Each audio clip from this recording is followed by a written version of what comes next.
Pour ne rater aucune de nos vidéos, n'oubliez pas de vous abonner et d'activer la cloche. C'est l'heure de l'entretien de la contre-matinale. On reçoit aujourd'hui Arthur Delaporte, porte-parole du groupe PS à l'Assemblée nationale. Bonjour. Bonjour. C'est parti. La première question que j'ai envie de vous poser, c'est concernant François Bayrou. Comment vous réagissez donc à ses propos où il dit ne pas vouloir revenir à l'âge de départ à la retraite à 62 ans? Est-ce que, en tant que socialiste, vous sentez un peu trahi par cette déclaration? Je suis peu surpris. Je suis peu surpris parce que François Bayrou n'a jamais été pour finalement un retour sur le fond. Et c'est d'ailleurs pour ça qu'on avait salué l'initiative du conclave, parce que le Premier ministre avait dit sans totem ni tabou, mais on connaît sa préférence personnelle. D'ailleurs, c'est ce qu'il a rappelé hier, un peu maladroitement, en disant « j'ai ma préférence personnelle, mais il y a la démocratie sociale ». Et en fait, là où je suis en colère, c'est que ce type de propos, ça fragilise fortement l'initiative, parce que ça contribue à donner l'impression que tout est corseté, que l'issue est fixée d'avance. Et c'est inacceptable, parce que du coup, avec ce type de propos, on va renforcer l'idée qu'il n'y a pas d'aboutissement possible. Mais ce que je note, c'est quand même deux choses. C'est que, d'une part, FO est sorti en disant « Ah bah vous voyez, on ne peut pas revenir sur la retraite à 62 ans ». Et qu'en même temps, vous avez l'UDP, qui est les patrons de PME, qui eux partent en disant « Ah ben, ils veulent réduire l'âge de départ ». Donc il y a évidemment des divergences entre les différentes organisations qui participent à ce conclave. Moi, j'aurais préféré que le Premier ministre reste en dehors de tout ça, plutôt qu'il vienne mettre son grain de sel, qui risque de tout faire capoter. Justement, vous le disiez, Force ouvrière FO a quitté ce conclave, la CGT s'apprête à le faire. Alors pourtant, c'est une concertation qui a été voulue par le Premier ministre, mais est-ce qu'elle a encore un quelconque intérêt si petit à petit les partenaires sociaux quittent? Effectivement, s'il n'y a plus personne autour de la table, ça n'a plus grand sens. C'est pour ça que moi, j'aurais préféré que personne ne quitte le tour de table, que FO y participe, que la CGT y reste, que l'UDP y reste. Bon, parce que sinon, à la fin, faire un dialogue en tête-à-tête entre la CFDT, peut-être, et le MEDEF, c'est pas forcément la meilleure manière d'avoir un accord qui soit le plus représentatif, le plus acceptable socialement, surtout compte tenu de la manière dont on sait que la réforme des retraites a été acceptée, c'est-à-dire d'une manière extrêmement brutale, violente, antidémocratique. Donc voilà, moi je suis toujours de naturel optimiste, mais là je dois vous avouer que ça sent pas bon. Effectivement, et du coup, est-ce que vous ne regrettez pas de ne pas avoir voté la censure? Parce que une des raisons dont on dit pour laquelle vous n'avez pas voté la censure, c'est parce que justement, vous auriez pu discuter sur la réforme des retraites et notamment sur différents points de cette réforme. Étant donné que là, le Premier ministre vient de dire que non, il n'y aura pas de retour à l'âge à 62 ans, est-ce que vous ne regrettez pas, en tant que socialiste, de ne pas avoir voté la censure? Non. Parce que, pourquoi on n'a pas voté la réforme? Il y avait évidemment ça qui rentrait fortement dans la balance. Nous, on avait dit la condition, c'est de remettre la réforme sur le tapis. Donc ça fait partie des choses. Après, il y a aussi un autre élément qui a pesé, c'est il fallait un budget pour le pays. On voyait la manière dont les finances des collectivités locales se dégradaient, ils amenuisaient leurs fonds propres. Les associations, moi je suis président du groupe d'études VIH-Sida, j'étais avec une antenne locale de SIDAction, ils m'expliquaient qu'en fait ils allaient devoir licencier.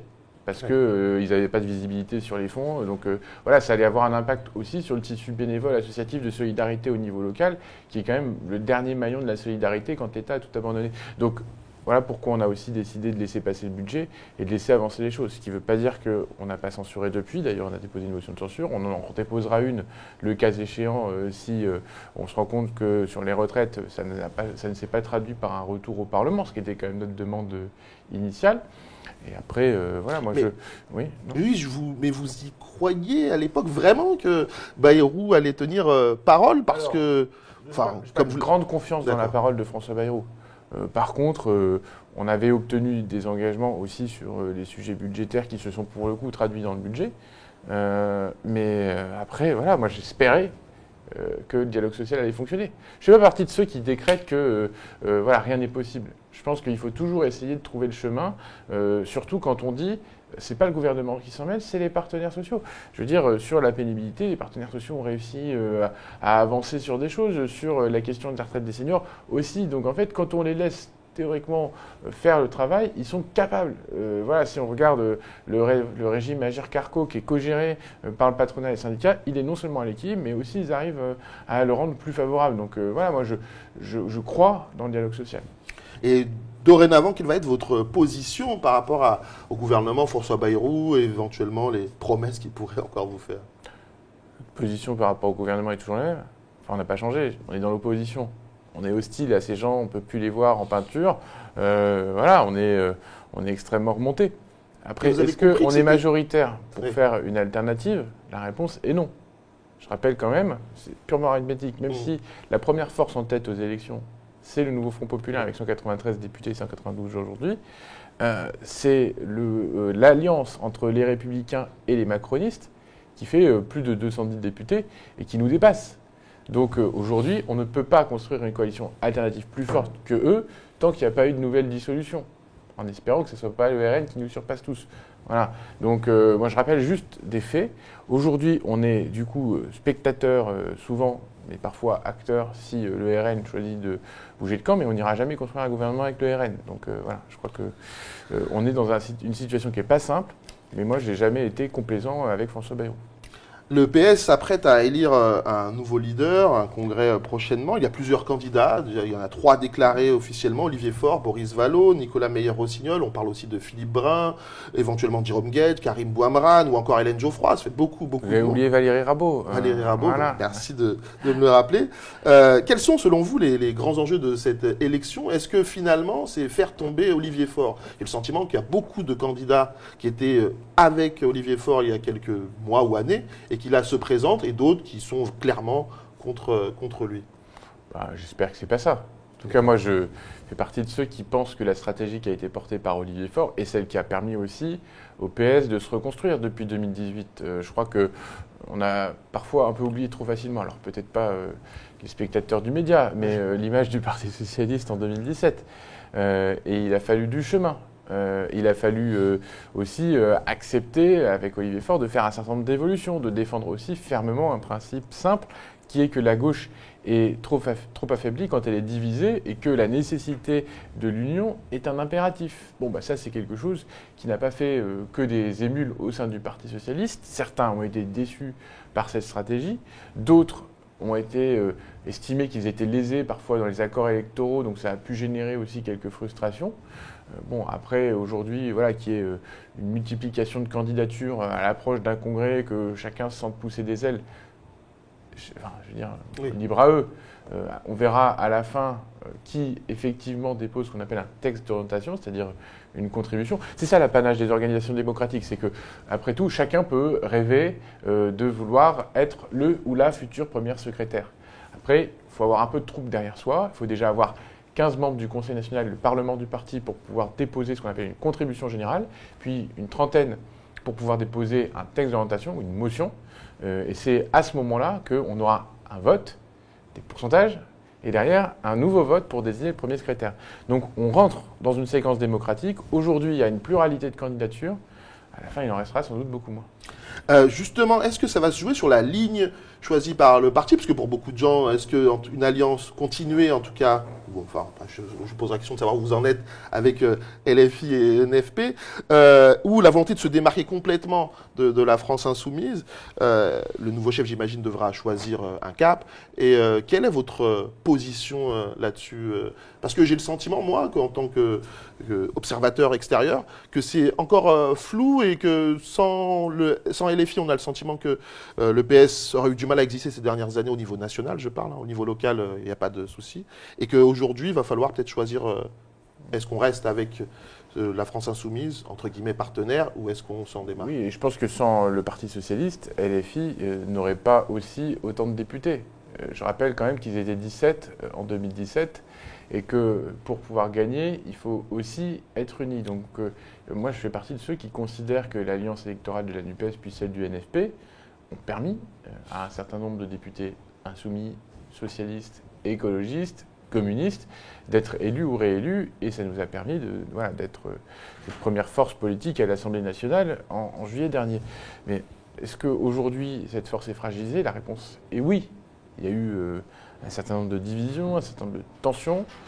Ça n'a pas commencé d'ailleurs au mois de janvier avec la question de la censure, qui a été pour moi un moment stratégique compliqué, mais ça avait déjà commencé avant. Il suffit de regarder la manière dont certains camarades insoumis pouvaient nous parler. Bon, c'était pas c'était pas on va dire, le temps idéal tous les jours. Mais quoi qu'il en soit, moi je fais partie de ceux qui croient que si demain on continue de rejouer les gauches irréconciliables, ce n'est pas comme ça qu'on arrivera à faire une alternative à Marine Le Pen. Et je le dis à tous mes camarades. Je le dis à mes camarades socialistes qui professent ces gauches irréconciliables. Je le dis à mes camarades insoumis qui pensent que seuls, eux, peuvent prétendre à gagner une élection présidentielle, derrière Jean-Luc Mélenchon en général. Mais voilà, c'est pas comme ça que ça se passe. Et c'est pas comme ça qu'on arrivera à gagner. Donc il faut que tout le monde soit en capacité de faire un pas l'un vers l'autre. Mais ça, c'est pas simplement aux socialistes de faire cet effort. Effectivement, mais j'entends que vous y croyez en tout cas. En tout cas, on n'a pas le choix. Ouais. On n'a pas le choix. Si aujourd'hui on rejoue ce spectacle triste que l'on connaît, qui est ces gauches qui se fracturent, alors c'est sûr qu'on n'y arrivera pas. Après, il n'y a pas simplement des enjeux stratégiques, il y a aussi des enjeux de fond. On en parlera sans doute. Ouais. Et pour moi, il faut aussi faire attention là-dessus. Parce que à vouloir toujours jouer le clivage dans la société, on finit par s'isoler. Et moi, ce que je constate aussi aujourd'hui, c'est quand on fait campagne, ou même quand on ne fait pas campagne, le rejet que la France insoumise alimente aussi par une partie de ses positions a des impacts électoraux. Et notamment dans l'électorat de gauche. Cet électorat dont on a besoin pour se qualifier au second tour. Si on devient de plus en plus terrifiant vis-à-vis de l'électorat, alors dans ce cas-là, comment espérer gagner demain? Et donc je le dis, une gauche ne pourra gagner que si elle est unie et que si elle ne fait pas peur. Voilà, donc j'espère que tout le monde entendra cela. La France insoumise est dans une polémique actuellement, notamment par une affiche sur Cyril Hanouna. Cette affiche suscite des accusations d'antisémitisme. La France insoumise a dû retirer cette affiche et en proposer d'autres. Que pensez-vous de cette polémique-là? Qu'avez-vous à dire là-dessus? Ce que je pense, c'est que quand on fait une erreur, on le dit vite. Et on évite d'évacuer le débat en s'énervant. Moi, j'ai regardé l'attitude de Jean-Luc Mélenchon sur le plateau de Francis Letellier dimanche dernier. Ouais. Et franchement, ça contribue à alimenter déjà une mauvaise polémique. Quand ce type de visuel est produit, même s'il est produit par de l'intelligence artificielle, je veux dire, il ne faut pas non plus avoir fait une thèse sur la Shoah ou les caricatures antisémites pour se dire qu'il y a un problème. Surtout quand on est soi-même déjà accusé par d'autres d'être soumis à une forme de complaisance à l'égard de l'antisémitisme. Donc on retire ce qu'ils ont fait, on dit on a fait une erreur et on a pris les mesures nécessaires. Voilà, c'était pas acceptable, ça relaie des tropes antisémites et maintenant, fin de l'histoire. Le problème, c'est que ce n'est pas la position qui a été prise de façon majoritaire. C'est extrêmement regrettable. Je le dis parce qu'il y a aujourd'hui à la fois ces accusations qui sont fondées sur un certain nombre de déclarations ou d'ambiguïtés de langage. Je ne vais pas revenir dessus. Et aujourd'hui, oui, la France insoumise a des efforts à faire pour rompre avec ces accusations à l'égard de l'antisémitisme. Pour 2027, et je terminerai là sur votre parti, en gros, j'ai le sentiment aussi que vous êtes pas condamné à choisir entre LFI ou la ligne Glucksmann. Je ne sais pas si vous êtes plus Glucksmann compatible ou plus LFI compatible. Je suis socialiste. D'accord. Voilà. Donc du coup, je crois que, et voilà, ça ne surprendra personne, dans ce chemin du rassemblement, il faut que les socialistes prennent toute leur part. Voilà. Et je ne crois pas dans le sauveur suprême, je crois d'abord dans la nécessité du rassemblement. Je crois que aujourd'hui, si on joue justement Mélenchon versus Glucksmann, on ne s'en sortira pas. Voilà. Il faut trouver une autre voie, un autre chemin, et ça, c'est pas pour l'instant le chemin que tout le monde prend. Effectivement. Parlons un peu de la situation internationale et notamment de ce qui se passe à Gaza. Je vous le disais dans le journal du jour, près de plus de 400 morts en quelques jours. Que peut faire la France pour peser sur cette situation et cette guerre qui n'en finit pas? La France, elle doit faire, je pense, ce qu'a toujours fait la France, avoir une parole forte. Avoir une parole forte pour dénoncer les horreurs et les bombardements d'hier. Une horreur sans nom, avec plus de 300, même plus, je crois que le bilan a augmenté, victimes civiles, des femmes, des enfants. Et donc oui, il faut impérativement appeler à ce cessez-le-feu immédiat. Il faut y mettre toute sa force, mais il faut dire que la France aujourd'hui, malheureusement, n'est pas seule. et qu'elle est confrontée à une montée à la fois des régimes autoritaires dans le monde, des régimes qui préfèrent s'aligner sur les positions extrémistes de Benjamin Netanyahou, qui conduisent à cette destruction méthodique de Gaza, et qui est pour moi voilà, une tragédie sans nom. Parce que si on cherche la paix, si on cherche le cessez-le-feu, on ne commence pas par bombarder 300 civils. Et je croyais qu'il y avait un chemin qui se dessinait. Pour l'instant, il s'est beaucoup obscurci, notamment depuis hier. Et voilà, il faut que tous les pays participent, mais je veux dire, aujourd'hui, on voit bien qu'Israël continue cette politique aussi parce qu'ils ont un soutien extrêmement fort de Donald Trump. Effectivement. Les grands partis politiques français, je trouve en tout cas, semblent hésiter à se positionner clairement sur ce que l'ONU appelle des actes génocidaires. Comment on explique cette hésitation, en tout cas, à se positionner clairement dans ce conflit-là? Non, mais je pense qu'il ne faut pas avoir de pudeur sur ce point. C'est-à-dire que c'est documenté, il y a des rapports internationaux qui sont sortis, voilà, Amnesty International, par exemple, le montre aussi. Il y a aujourd'hui, à Gaza, des éléments qui permettent potentiellement de pouvoir qualifier ce qui se passe, en effet, de génocide.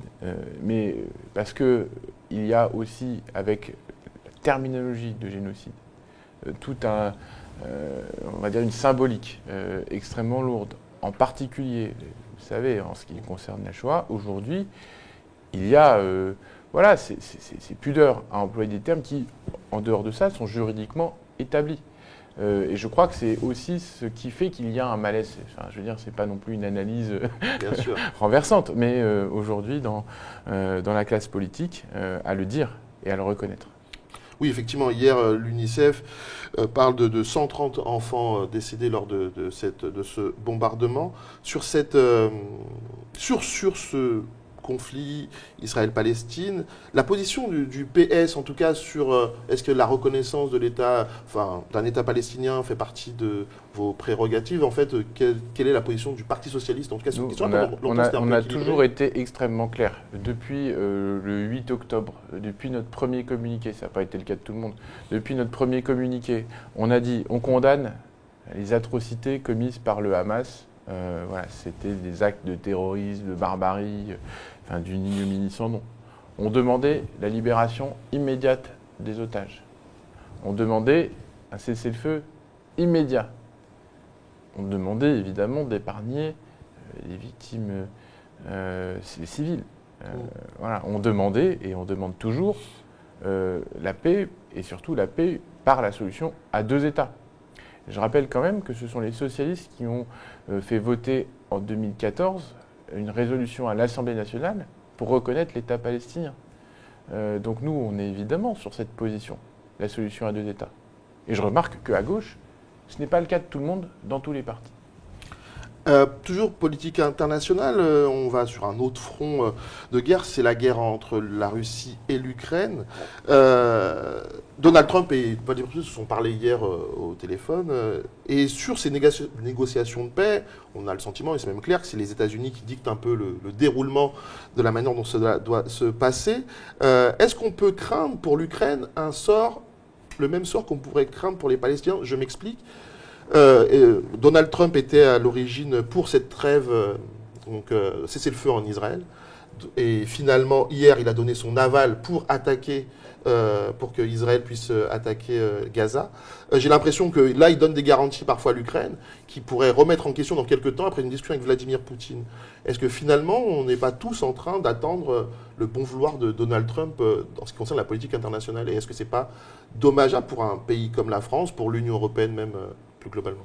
Alors ce qui est sûr, c'est qu'aujourd'hui, les initiatives et les revirements de Donald Trump causent beaucoup de tort à la diplomatie de manière générale. Son comportement n'est pas diplomatique.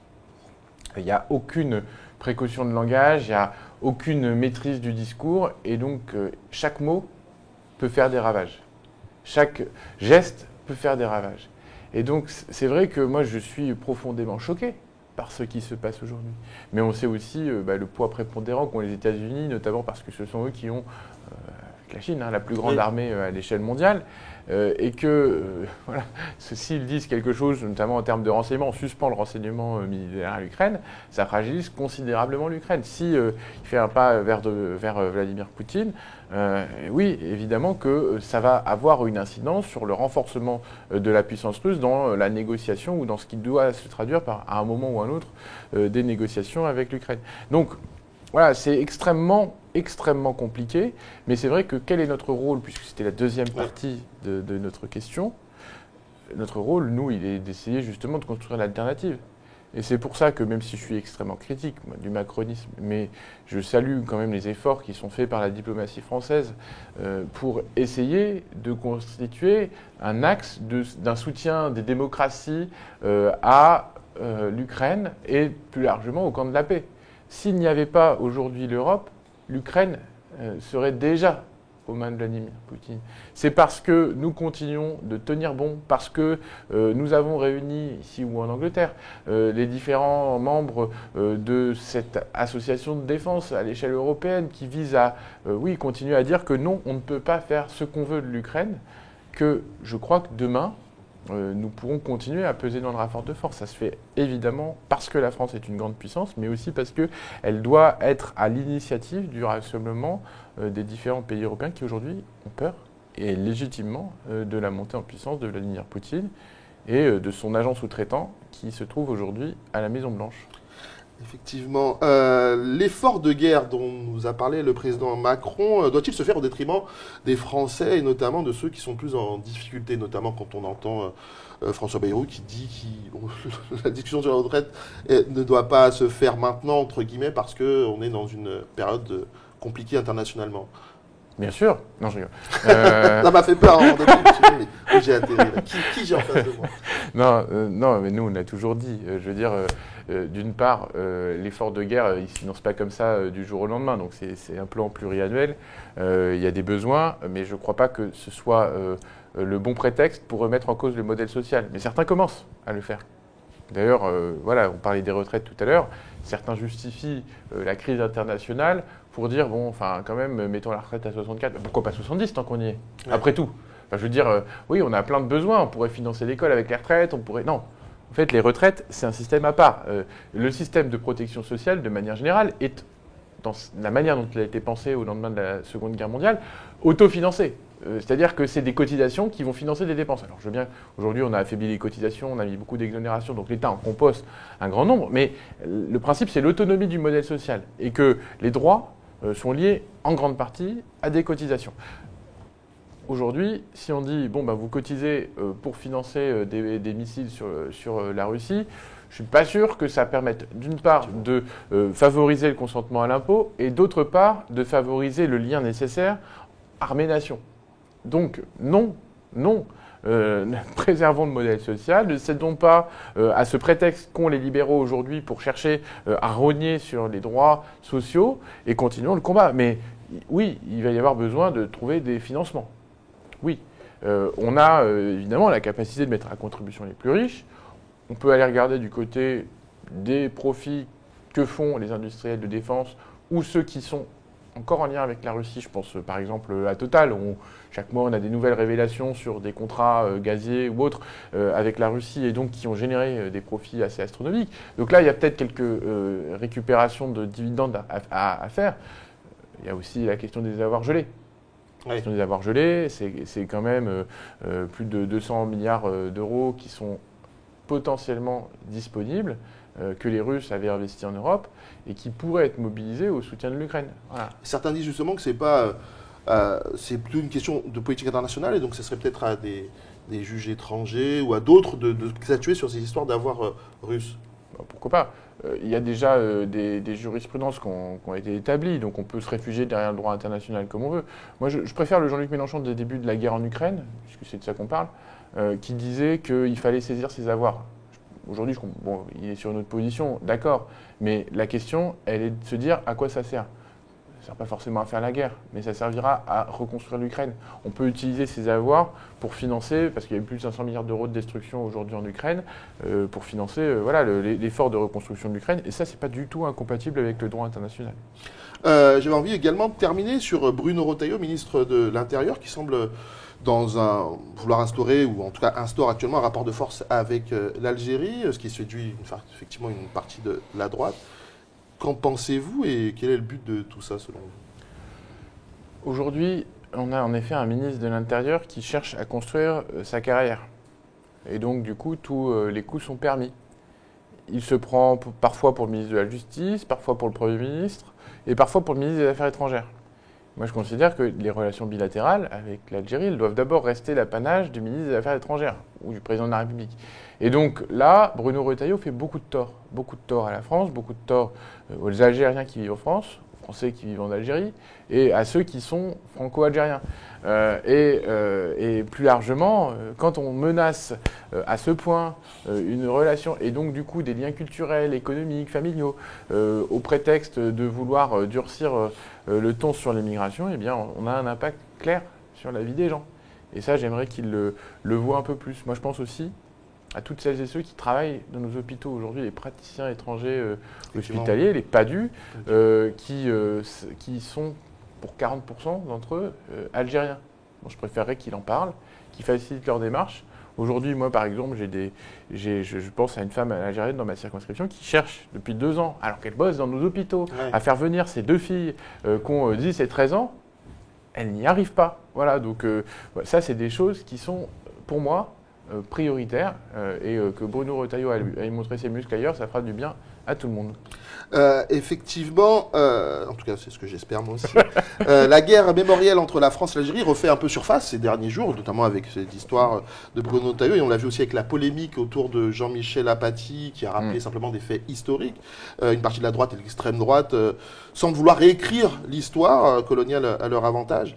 Et quelle est la ligne du Parti socialiste sur cette question-là? Et on en terminera. Alors moi déjà je suis historien, donc je fais partie de ceux qui pensent que les vérités historiquement établies sont des vérités. Ce n'est pas des questions de faits alternatifs, ce n'est pas des questions d'opinion. Et donc quand Jean-Michel Apathy rappelle la brutalité, sans doute oubliée ou méconnue, pour beaucoup de la colonisation française en Algérie, oui, c'est d'utilité publique.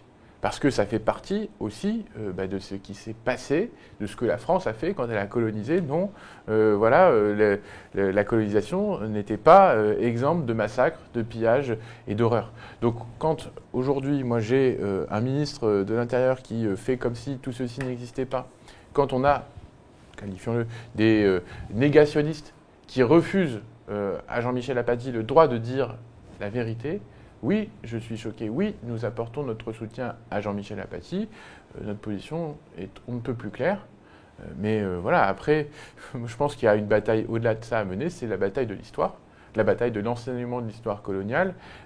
Et aujourd'hui, il y a évidemment beaucoup d'efforts qui ont été faits. Mais il faut continuer le travail parce que cette histoire a été longtemps occultée. Effectivement, merci beaucoup Arthur Delaporte. Je rappelle, vous êtes porte-parole du groupe PS à l'Assemblée nationale. Merci d'avoir été avec nous pour cette contre-matinale. Merci à vous pour votre fidélité. Merci de nous avoir suivis. C'est la fin donc de cette contre-matinale. N'hésitez pas à nous dire ce que vous en pensez en commentaire si vous nous regardez sur YouTube, par mail si vous nous suivez à la télé. Pour ceux qui sont déjà abonnés, il y a effectivement le forum. Vous pouvez effectivement dire tout ce que vous pensez des nouvelles émissions que propose actuellement le média. Et donc continuez à nous soutenir et à soutenir votre média qui vous garantit une information libre et indépendante et qui, grâce à vous, peut continuer à exister. Alors, n'hésitez pas à vous abonner à partir de 5 € par mois ou devenez même sociétaire de cette coopérative. Ça se passe dès maintenant sur soutenez.lemediatv.fr. La contre-matinale, c'est fini pour aujourd'hui. On se retrouve tout à l'heure à 13 h pour le journal des luttes. Je vous dis à demain.